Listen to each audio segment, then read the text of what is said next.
नमस्कार. Simple living with विद्या ह्या YouTube चॅनलवर मी माझ्या सगळ्या मैत्रिणींचं स्वागत करते. गणेश चतुर्थी जवळ आलेली आहे आणि सगळ्यांच्या घरोघरी प्रसादासाठी काय करायचं काय नाही करायचं याची लगबग सुरू आहे. अशा वेळेला काही प्रसादाचे व्हिडिओ आपण घेऊन येणार आहे. त्यातलाच माझा पहिला व्हिडिओ आहे गुळ पोहे. हे गुळ पोहे अगदी पटकन होतात, खूप छान लागतात चवीला. साधारण ओलं खोबरं, गूळ आणि थोडेसे ड्रायफ्रुट्स घालून पटकन होणारा हा पदार्थ आहे. आणि हा प्रसाद कसा करायचा ना ते आता आपण बघूया. गॅसवर पॅन ठेवलेला आहे आपण आणि त्यामध्ये ना मी हे नेहमी जे कांद्या पोह्यासाठी पोहे वापरले जातात ना ते पोहे 1 वाटी घेतलेले आहेत. हे पोहे जरी नसले, पातळ पोहे असले तरी चालतील, पण पोहे पाहिजे. 1 वाटी पोहे घेतलेत मी. हे पोहे ना आपल्याला थोडेसे रोस्ट करून म्हणजे थोडेसे भाजून घ्यायचे, जास्त पण भाजायचे नाहीये. हे फक्त थोडेसे किंचित आहे की नाही वातड असतात त्यापेक्षा कुरकुरीत होतील इतकीच काळजी घ्यायची. हे मी फक्त 2 मिनिटच परतलेत पोहे. आता गॅस बंद करते आणि हा पॅन असाच साईडला ठेवून देते. पॅनमधले पोहे मी काढून घेते. एका भांड्यात ना आपल्याला आता मी 1 वाटी पोहे घेतले होते तर अर्धी वाटी गूळ घेतलाय मी. तो गूळ घालून घ्यायचा आणि त्याच्यातनं थोडंसं पाणी घालायचं, कारण हे गूळ आहे ना तो फक्त आपल्याला वितळवून घ्यायचा आहे. त्याचा पाक किंवा काही करायचं नाही. गूळ वितळूपर्यंत 2 मिनिटं थांबायचं. हे बघा गूळ वितळलाय आपला.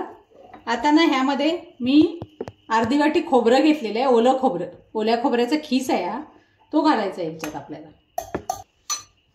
त्याच्यानंतर थोडेसे ड्रायफ्रुट्स घेतलेले आहेत मी, काजू आणि मनुके घेतलेले आहेत, ते पण घालून घेऊ याच्यात. अर्धा चमचा ना मी जायफळ आणि वेलदोड्याची पावडर घातली याच्यामध्ये. त्यानंतर 1 चमचा साजूक तूप. हे सगळं व्यवस्थित मिक्स करून घ्यायचं आहे आपल्याला. गूळ पातळ झाल्यानंतर ना मी गॅस बंद केलेला आहे. फक्त हे मिक्स केलं मी आता सगळं त्यामध्ये घालून. गूळ आपल्याला फक्त पातळ करणं इतकाच उद्देश आहे. आता नाही आपल्याला सगळं मिक्स करून घ्यायचं आहे. ह्या पोह्यांवर सगळं घालायचं. आता मी पोहे घेतले आधी, जे मगाशी आपण भाजून ठेवले होते. त्याच्यानंतर हे जे आपण सगळं मिक्स केलेलं आहे ना ते ह्यामध्ये घालायचं आहे आपल्याला. सगळं घालून झालेलं आहे आपलं. आता आपण हे मस्त असं मिक्स करायचं व्यवस्थित.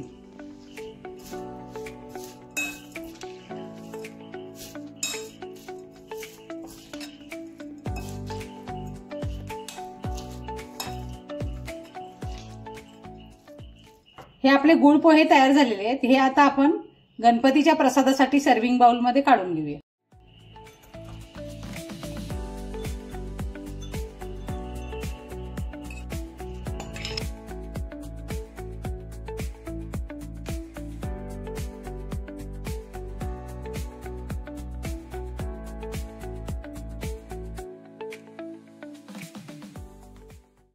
अशा पद्धतीने आपला हा मस्त गुळ पोह्याचा प्रसाद तयार झालेला आहे. अगदी आरतीच्या 5 मिनिटं आधी केला तरीही चालेल. पोहे अगदी कुरकुरीत लागतात. त्यात असलेला गुळाचा गोडपणा, जायफळ आणि वेलदोड्याचा असलेला खमंगपणा, त्यानंतर साजूक तूप, थोडंसं ओलं खोबरं, ह्या सगळ्याचं मिळून अगदी आधीमध्ये येणारे ड्रायफ्रुट्स, खूपच छान लागतोय हा प्रसाद. जर तुम्ही कधी केलेला नसला आणि ह्यावेळेला जर हा प्रसाद तुम्ही केला ना तर सगळ्यांनाच खूप आवडेल. त्याची मस्त अशी मजा घ्या आणि छान छान अशा कमेंट्स मला द्या. थँक्यू.